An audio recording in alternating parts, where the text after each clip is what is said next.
If you are a real estate agent and you are tired of cold calling, door knocking, paying for ads that flat out don't work, or just tired of not knowing how to generate leads, then this is the channel for you. We are four rockstar agents who have come together to help fellow agents achieve financial freedom as well as location and time freedom.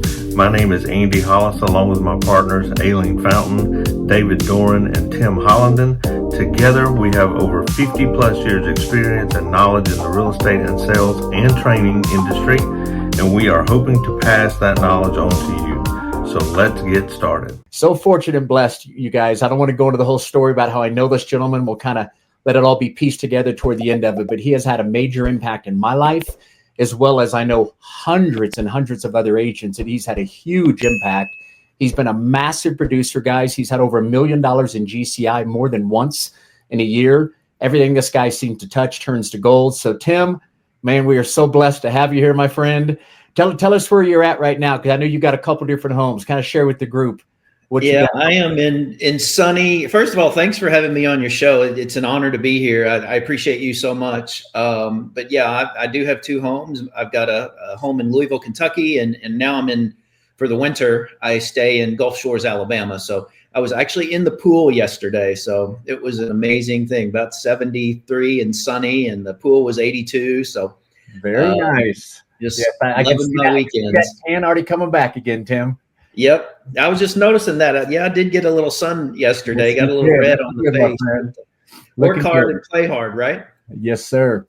Well, why don't we do this? Everybody'd like to know who Tim Holland is. I gave you guys little teasers. Why don't we do some more digging into your background? Just tell us a little about your background, your story, maybe what led you into real estate and up to the point you're at now. Okay. Well, I've been an agent since 2002.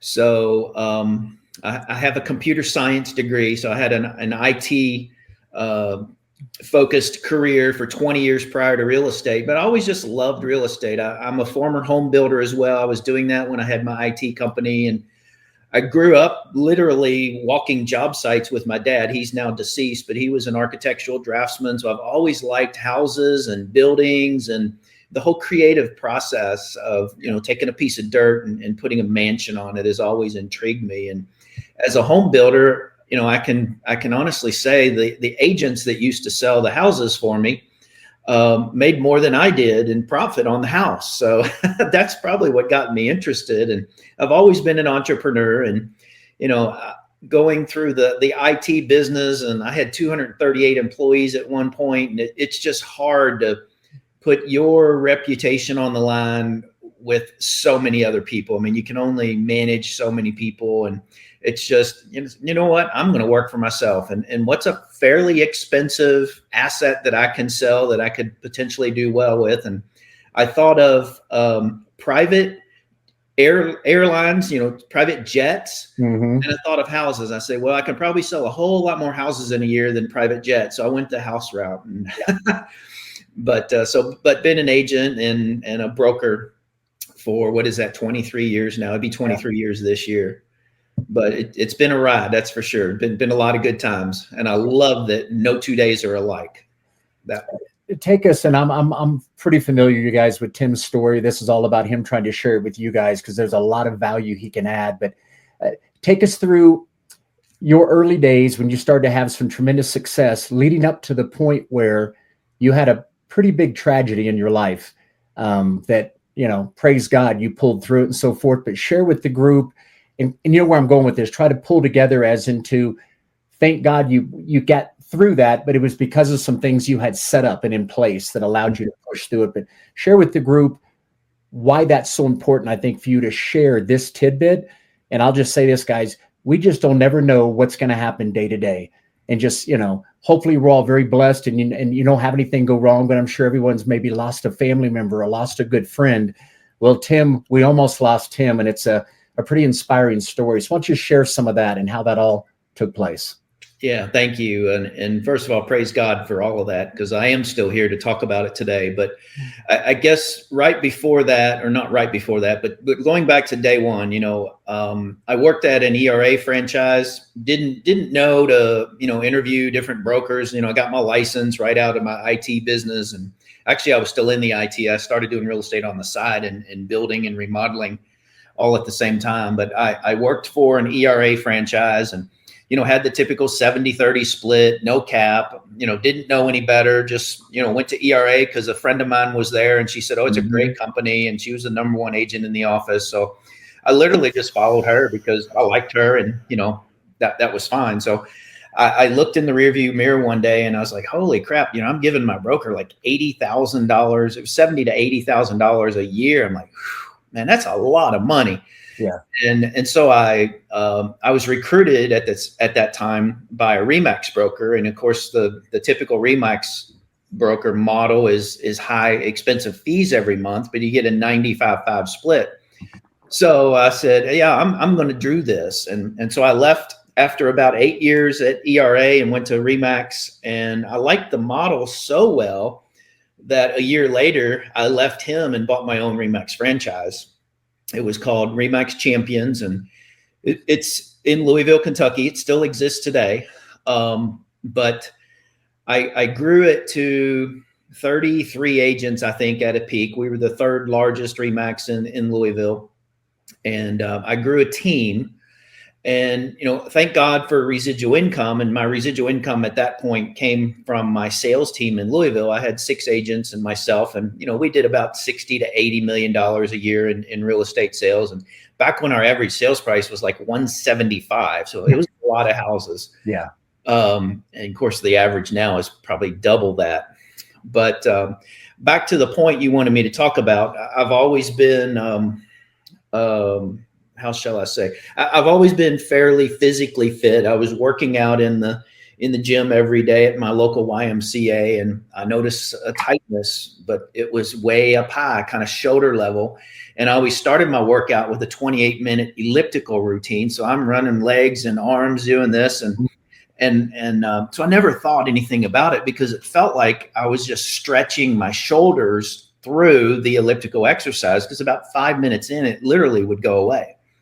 Well, it turns out that was my heart compensating by beating a whole lot faster and pushing the blood through 4 clogged arteries that I had. I didn't even realize it, but thank God every day I went and had my annual physical, and they immediately said, you need to go get a EKG stress test. And so I did the treadmill with all the things connected all over me, the EKG monitor, and I left, and I'm driving home, and they called me in my car and said, you need to come back. I'm like, what? What's going on? Just come back. We need to sit down and talk to you. So, okay, I did a U-turn and went back to the hospital where I had the test done. And anyway, make a very long story short, I ended up being 80% blocked in all 4 of the heart arteries. And my cardiologist said if I hadn't caught it at the gym, I literally would have died in my recliner because I was 80% blocked in all 4. Wow. And what was kind of a God thing, and I know you and I are both Christians, and hopefully all of our viewers are as well, but I felt like I was called home because I was so physically fit. I ate right. I very modestly drank any alcohol, just basically a social drinker, never smoked, didn't have high blood pressure, high cholesterol, anything. So I'm like, it must be my time. So I got okay with that. In 48 hours, I got my house in order. I did a will. I cried like a baby the night before the surgery because my closing attorney, a real estate closing attorney, wrote my will for me. And he brought 2 witnesses from his office after hours to my bedside to have my will signed and notarized. Wow. And, I could still cry right now I was so touched about that, but it was stressful to go through that in a 2-day period. And I basically planned to die. And obviously I made it. Praise God once again. But that spoke to me in that, we're real estate agents, and we're literally on, or figuratively on, a real estate transaction treadmill until we die. I've had countless friends, realtor friends, die doing this business. Not that it's stressful or anything, but because we don't have retirement. Mm-hmm. Most realtors, their savings plan, if they're lucky and if they planned, is usually a few rental properties. Well, that's stressful too. And rental properties, come with debt 99% of the time, because, you know, it's not like you're going to save up $300,000 and go buy a $300,000 rental property.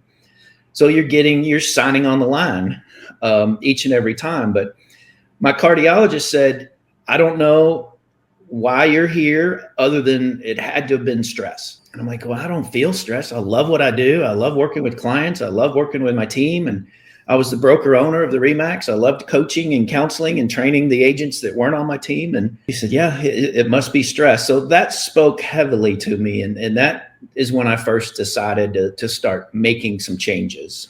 And the first thing I did was my wife and I prayed about it. And there was a RE/MAX broker in town that needed my agent count, needed the volume because they were struggling. And so I had the bright idea one day to call up it was a man and woman owned company. I called up the lady and said, let's meet at Starbucks. And she probably thought I was wanting to be recruited or something. I don't know what she thought. But anyway, long story short, I sold my brokerage to that couple. And I was never leaving RE/MAX. I loved the brand and signed on a 3-year no compete and so forth. And we're 34 months into the 36-month no compete. And somebody called me and said, you need to look at EXP. I said, I've seen it. EXP actually recruited me in Kentucky in 2010 when they opened the state of Kentucky. They asked me if I'd consider applying for the broker position for Kentucky. And I was birthing my RE/MAX baby at that point, or, you know, fairly young in that part of my career. And so I just absolutely just cold turkey said, no, have no interest. And probably one of my biggest regrets today is I didn't come for 8 more years. Oh my gosh. Yeah. We may not be having this interview. You've already retired.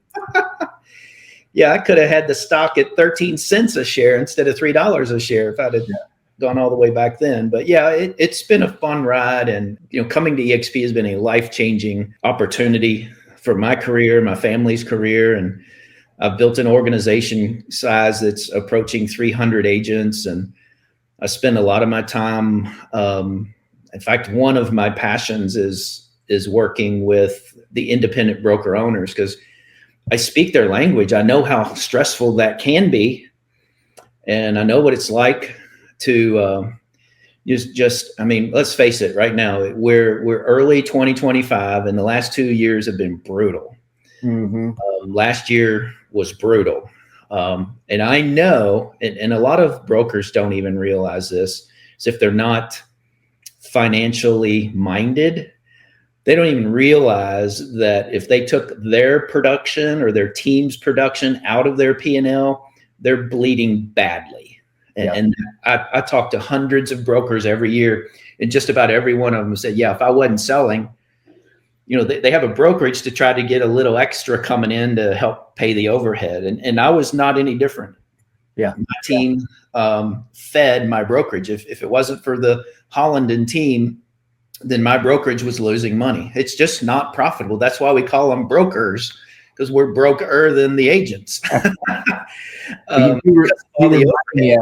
You remind me, Tim, of a story. I won't give his last name so he's not called left and right, but we have a gentleman friend of ours in Dallas, Aaron, who was also a big KW agent for years, top 50 in the United States, spun off, started his own independent brokerage.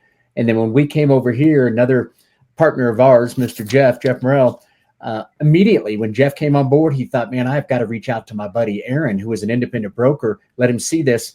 Exact same story you said. We reached out to Aaron. He let me go into his office. We broke everything down. He was doing $47 million with 8 or 9 agents on his team, but he was doing 23 to 24 million. When he pulled it out, the office was upside down. He'd been running like that for 5 years straight. Yeah. Looked at the whole model. Same thing you said. Came over here and his whole life has changed. But you've got a lot of education with independent brokerages. So maybe tell us, what would it look like for an independent broker? Kind of maybe the advantages to that brokerage stuff if they were to partner. And I say partner, right? Because that is the way it is. They're partnering with the XP without having to really change a lot. Elaborate on that for everybody that might be looking, or maybe their friend's an independent broker, or maybe you're one looking at this today. Elaborate on that, Tim. Yeah, I'd be happy to. And I hope you've got a little bit of time, because there's really a lot of reasons. I talk to brokers every day, as I said. I talked to one the other day, said, yeah, I just lost 2 agents to EXP a couple of months ago. And, as I said, most of them say that, I've got all this overhead. And let's face it, the NAR statistic that came out a couple of weeks ago is that 74% of the real estate agents in the United States did not sell a home in 2024. That's unreal. Let that sink in. Well, to translate that, I'm a broker owner. 74% of my agents in my brokerage didn't sell a home last year, right?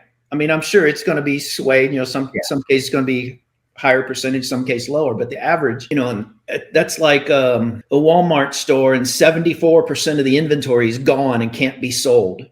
Would that Walmart be profitable? No. In fact, I just heard Walmart was exceeded by Amazon for the first time. Amazon is now bigger than Walmart. That's a sidebar. But anyway, so first of all, and I look at it this way, because of the way the market's been, and it's not going to get significantly better this year. It's going to get a little bit better because the election is behind us.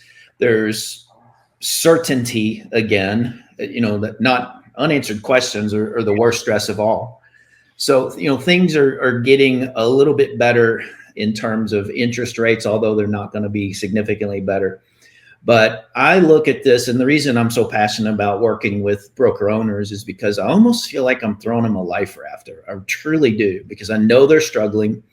I know what it takes to be a broker. I know how demanding the agents are, and they're always wanting a better deal or a new system or new software or better snacks in the snack, whatever. Yeah. It sounds funny, but these are all legitimate things. But I'll say this, the biggest advantage to partner with EXP is that broker owner can eliminate all of their legal liability. I've heard a story a couple of times now about a broker that had a company and he was sued for $1 million.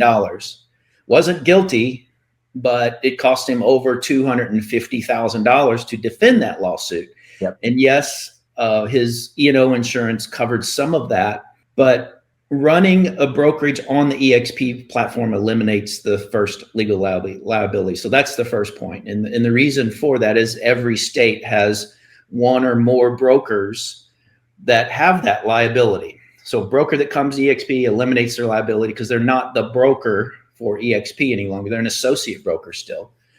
And we all, us brokers, we have big egos.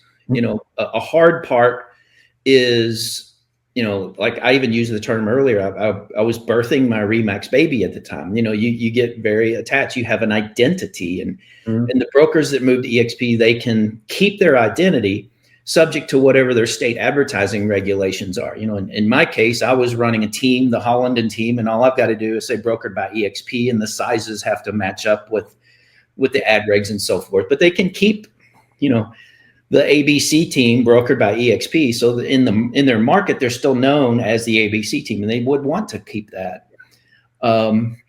They can essentially eliminate all of the expense relative to the office tasks. And what I mean by that, my wife ran my brokerage for me. I was out selling and managing the team and being the broker, but she did all the administrative. So her salary was eliminated.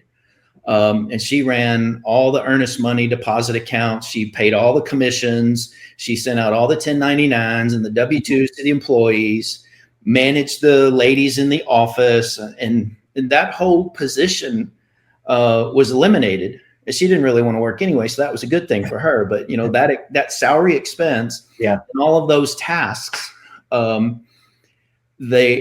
you also don't have to have the coffee pot anymore, and the water, and the snacks, and the computer systems, and back in the day, the fax machines, and the telephone lines, the internet connections, the office space, the insurance on that office space, the utilities, the cleaning lady, all that cost a lot of money. I mean, I literally on January 1 every year woke up and said, I'm already 150,000 in the hole. The commitments I had as a broker just to the space and the things that came with the space. So the broker can eliminate that if they want to. No, they don't have to. You might be a broker viewer out there on the Sean Sturrock show right now watching and say, well, I want to keep my office. You can. that's fine. But you don't have to. Yeah. We've been a virtual company since 2009, and we proved it that an office wasn't necessary pre-COVID. And post-COVID, very few companies have many people in their offices anymore. Even before COVID, when I owned the RE/MAX, only 30% of the agents came into the office, and that was only to pick up a check or drop off a file and so forth. Yeah, and guys, what's amazing is I don't know what it was last year, but I know in 22 and 23, we had partnered with over 400 independent brokerages in a 2-year time frame. Do the math on that. That is mind-boggling. Multiple independent brokerages are coming on every single week, still are today. Now, Tim, I've heard our owner and stuff say that we have literally independent brokerages that would not talk with us 2-3 years ago that are now reaching out to eXp because of everything you just said. And please understand, guys, you keep your branding, keep your colors, you keep everything you've done, like you said, by state law, just whatever the size of that brokered by eXp needs to be. In Texas, where I do a lot of my real estate, I know it can be half the size of your name. But anyway, think about it. Everything pretty much remains the same. You're just giving a lot more perks and benefits to your agent. So take us back to what that looked like, Tim, when you grabbed your team back. Now it's been 6+ years ago, right? Six and a half years ago. Yep. 7. What was 7 April 1st. Okay. What was that transition like for you and your agents? Let's just talk about even that first year with the additional perks and stuff that you had to be able to offer them. What was that transition like in that first year? Well, starting with how it all happened, I called my title company, the same title attorney that came to me on my bedside at the hospital, and said, I'd like to borrow one of your conference rooms for an hour and bring my team over. And so we all got out of the office and met. The entire team was there. And I said, I think, guys, that we need to move to eXp, but I want your input on it. I want this to be a group decision, not just me saying, hey, we're all going to eXp. And so I showed them what I had learned and the significance of, I mentioned earlier that I learned about eXp again in about month 34 of my no compete. Mm-hmm. So I studied the model for 2 months because I had to stay anyway. So at the end of 2 months, I pulled my team together and said, I think we need to do this. Let's look at it together. And I showed them the presentation that was shown to me. And because I'd already had it all memorized by that point, I literally was so giddy and excited, had sleepless nights about everything this company was capable of offering its agents. So long story short, they loved it. And remember, we had a 95-5 split, but we had no cap. So for my agent, at about the $3 million mark, they started making more money because of the $16,000 cap for agents like me. And I gave them, through eXp's team program, an $8,000 cap. So once they capped, we were splitting. I was a team leader, so we were taking our split out of 100% instead of out of 95%, but it stopped. So we all moved over. Anybody that knew me well at that time said, Tim, you have a new spunk in your step. I literally was so excited. My agents were so excited because not only did they make more money because of not having a cap at RE/MAX, but they got stock when they sold their first house every year. They got stock if they recruited an agent. They got stock if they won the Icon Award, et cetera, et cetera. So, and then the ability to create residual income, that spoke to those people like myself that realized, hey, I'm on a treadmill. I've got to find other ways to earn money in case, God forbid, anything ever happened to me physically again. And they saw value in that because most of them were with me at the time that I had that heart surgery. Yeah. So it was game changing. I did mistakenly think, well, we have an office at RE/MAX, so we need an office for my team. So I bought an office condo. We moved eXp into that office condo, and only about 3 of my agents out of the 7 of us came to the office regularly, and the rest sporadically. Mm-hmm. And then after COVID, nobody came to the office. Even my assistants wanted to work from their home. Yeah. And so I put the condo on the market and sold it, and we've never looked back. You don't miss a step by not having an office. In fact, the office actually gets in the way. It's not only overhead you don't need, but a lot of chit chat, office what do they call it? Coffee pot chat or what have you. Whatever, yeah. People coming in, chit chatting, wasting a lot of time when they could be, going after that next sale. But anyway, I hope that answered your question. But yeah, it's something I want the whole group to know about. I think this is so huge. I've heard you say this before, and I don't remember if it was 5 or 6 year agents. By coming over here the first 5 years, just doing what they were doing, selling real estate, just like you were at Remax, share with them what happened to each one of them, at least their stock portfolio, by simply being here doing what they were doing.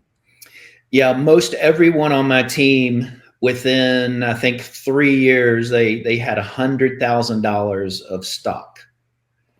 I want to. Yeah, I'm sorry. I want to pause for a minute because, guys, when I share that story with people, to me that is truly amazing because you stop and just do the math, real simple. We have a $16,000 cap. He said right around that 2.73 million we cap and go to 100%. Well, he's telling you right now, if those agents in 3 years had 100,000 in stock, they were only paying 16,000 in, right? So 36.42, they paid 48,000 in. 3 years later, they had 100,000. They were 52,000 above 100%. Mm-hmm. I can't stress that enough. I tell agents, look, we're not telling if you come over to EXP, you're just all of a sudden things are going to change year one, you're going to get rich. But we do say you come over here, put your head down, a soloist like you have been, you'll look up in 3, 4, 5 years at most, and we always say you'll have options, right? You may have 6 figures in stock, but there's a third component we'll get into in a minute. I know it's dear to your heart also because it can change people's lives. But is there anything else you want to elaborate? Because I know you had talked about 10 things, and we had talked about a couple of them. Hit some of the main points, another 2 or 3 of the main points of the reason independents might want to partner with us. Yeah, absolutely. Just to close out the last point, basically the broker comes over and the broker has a 80-20 split with a $16,000 cap. So they're essentially running their whole office that they used to pay big money for $16,000. Yeah. That to me is the game changer. I mean, my wife's salary alone was 4 times that, I think, something like that. And the other administrators and the people that, did other things for the office and because all that's gone. So that's been huge. So eliminate the brick and mortar expenses. We're a much larger organization, EXP is, than their local office was. And for the broker owner, the market's local. So your knowledge comes from your location. At EXP, we learn from people in the 24 countries that we're in. And I'll tell you a quick story. The training that I was ever affiliated with, either through my Remax or through the other 2 brokerages I worked with prior to owning my own Remax, the training came from the smartest man or woman in the room. Now it comes from all of the smartest professionals in the world. Mm-hmm. And I point that out because the person that used to do the training at my prior 2 locations would never share their secret sauce because they knew instinctively they were training their competitors in the local office. Now I want to give all of my knowledge to everybody that I can at EXP, because if I can help an agent do more business, help them win, if you will, then the company's winning. And when the company's winning, I'm winning, and all the rest of the agent owners are winning because we own the stock in this publicly traded company. So that's been a huge difference as well. Yeah. And now we're growing locally. I had 33 agents, I think what I said at a peak on my Remax business. And I got an override from 33 agents in Louisville, Kentucky. Now I get an override on almost 300 agents that are in 14 states and 3 countries. And that's way more than my broker split, if you will, when I owned the whole company. So it's just geometrically different in opportunity. Stock awards we talked about, and I want to clarify what we were talking about earlier. We talked about, most of my agents on my team had 6 figures in stock within a few years. And that's for 2 reasons. They get a stock award when they cap each year. They get a stock award when they when they sell their first transaction each year. They get a stock award if they recruit an agent to the brokerage when that agent closes their first deal. But what we didn't talk about is part of that wealth came from, they were given the opportunity to take 5% of their commissions, and this is optional, but you can take 5% of your commissions and buy stock with it at a discount. And because our stock went from $3 a share to today it trades around $11, $12, something like that, it's 4 times more valuable than when I came to the company. So all that stock I bought for $3 is now worth 12. That's where a lot of that multiplicity came in and in wealth that was created. And the stock market goes up and down. We can't make any stock claims about people who are going to get rich on stock because that would be illegal, number one. But it's still something, having a stock, even if they bought money for it and it went down a little bit, you still have money. You still have stock ownership instead of no ownership. Exactly. So let's touch on a couple other things as we get ready to start wrapping this thing up. So you've been over here now, like you said, going on 7 years. Talk a little bit about, you had a massive, what I want to call it, transition into creating this passive income through our third component we have over here. Talk a little bit about how all that started. And I know it blew you away on the effort you put in, but the massive result you received. And then how all that it maybe endured itself into the Freedom Team and why we created that and what's been happening there. Okay. Yeah, absolutely. Well, I guess, first of all, I didn't come to EXP to recruit agents. I truly didn't. I told my wife that my thermometer will be successful measurement if in 5 years I'm making $50,000 a year in residual income. Sean, I blew that away. I don't say this to be brag, just to legitimize the opportunity. I did it in 15 months. 50,000 of extra income that I never would have had at any other brokerage in 15 months. And I wasn't recruiting proactively. I made a Facebook post just announcing I was excited that my team was moving to EXP, and agents in my market started calling me saying, "I thought you were a Remaxer for life. What the heck's going on, Tim? What do you see in EXP that you didn't have before?" I said, "Well, I'll be happy to show it to you. It's hard to talk about, but." And people started coming to EXP because I was known and liked and trusted in my market. And long story short there, I probably had 40 or 50 agents after the first year. And the fourth quarter of the second year, I told my team, I said, I'm not going to do any sales. All the sales transactions I would have done, I'm going to give them to you. I'm going to take my team leader split. And that's it. I'm just going to focus on attracting agents that I like to our brokerage to see what I can do with it. And Sean, I never went back. I mean, I still sell to past clients that only want to do business with me, friends, family, referral partners that I've always referred to Tim that don't want to deal with any of the other people on the team. But I used to personally sell 30, 40 houses a year, sometimes 50 or 60. And last year, I think I had 5 or 6, just to give you a comparison. Yeah. So, but the revenue share income that we're talking about is what took me from a 33, 4 agent brokerage to a 300 agent organization at EXP that just continues to grow and grow and grow and grow, because you never know what somebody in your organization below you is going to go out and do exactly what you did or even more. And so since we're kind of also gearing this toward independent brokers, if you're out there still watching us, Tim, let them see, because there's a clear difference between growing a traditional team versus growing what I call maybe an organization or a group, and why we formed the Freedom Team, and kind of how that whole thing would work if an independent came over, not only with some of his agents, but if he wanted to bring in more agents, separate those two to let him understand the difference he or she between a team and a group. Okay. First of all, most of the broker owners I talk to don't have any sort of incentive for their agents to go out and recruit agents to their brokerage. If they do, it's nominal. It's a pat on the back. It's a Starbucks card. It might be $500 if you really set it up. I used to pay my agents $500 off of the recruit's first closing. So I had no risk in it and paid it when I got it. So it goes back to local versus global once again. I couldn't grow a global organization with a local brokerage, but I can move my local brokerage onto the EXP platform, which is already a global platform.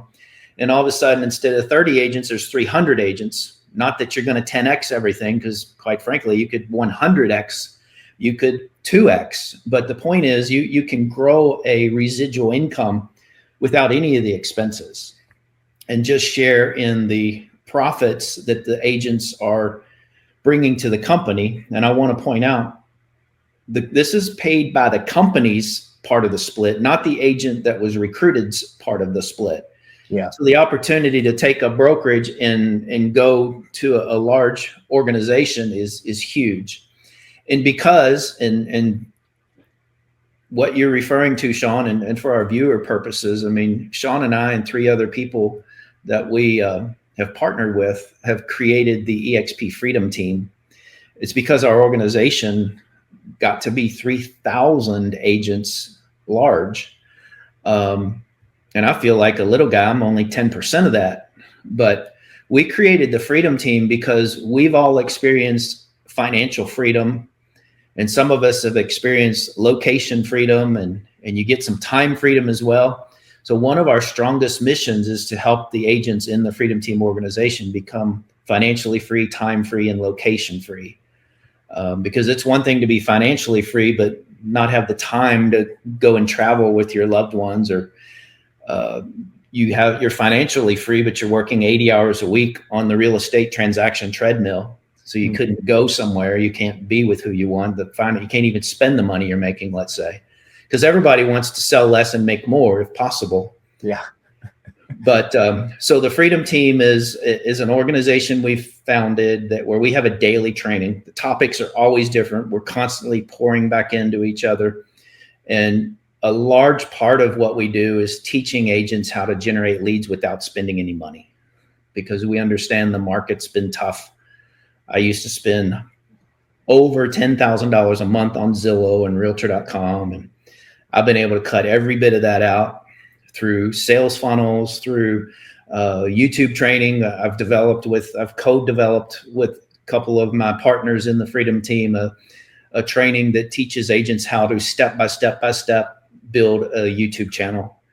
And YouTube is where it is. You put a video out once and look up a few years later, and it's been seen tens of thousands of times, or at least thousands of times. Well, that's one video that was maybe 3 minutes long, but 20,000 viewers have seen it. That's prospecting on steroids, ladies and gentlemen. So it's things like that. You know, we could do a whole show on Freedom Team and the benefits, but did that take this where you wanted to take it? Or do you have another question around that? And I'm going to go ahead and tell that testimony right now and say you can reach out to Tim or I if you'd like further teachings on this YouTube.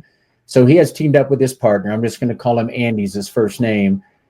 Crazy, crazy story, guys. Take 45 seconds. But if this intrigues you, because it blew me away to see the results this guy had. But Andy was about to leave the real estate industry, you guys. He'd been in for about a decade.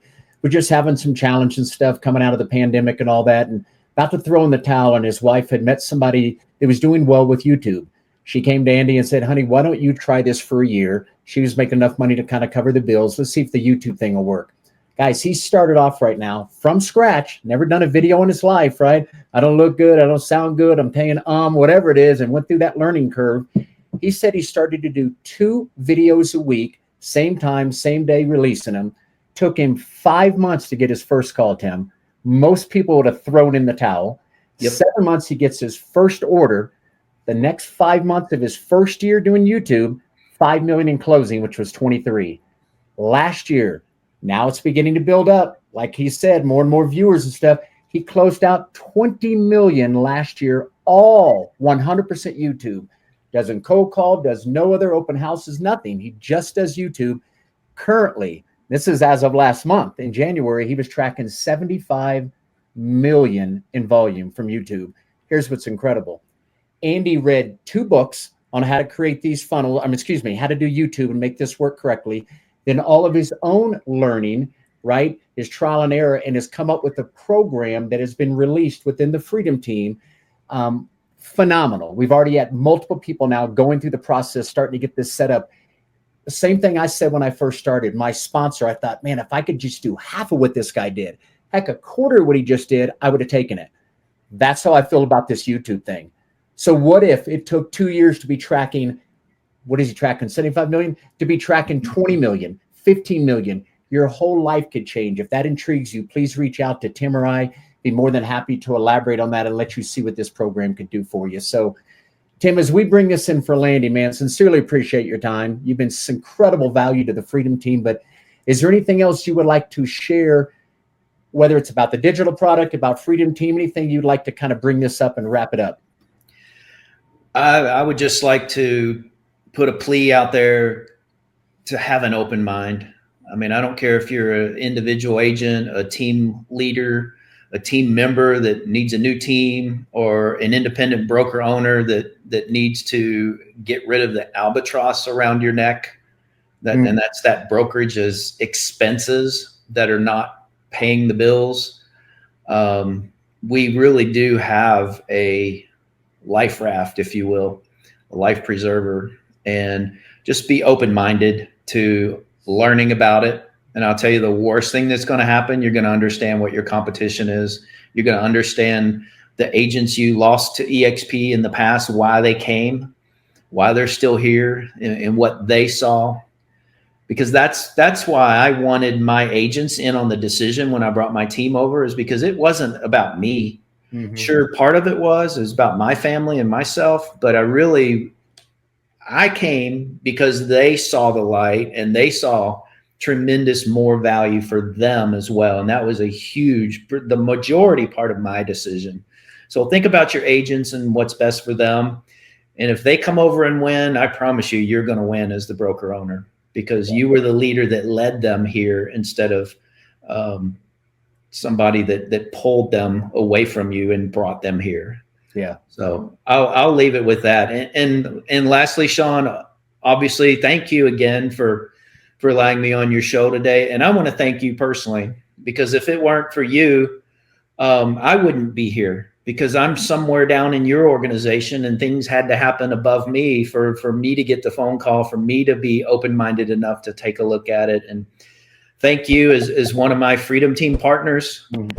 You've been a phenomenal leader for the 3+ years we've been building the Freedom Team. Now we're 3,000 agents, but thank you. I mean, you're coming up on year 8, I believe. I'm coming up on year 7, and let's just go out and continue to change agents' lives. That's what it's all about.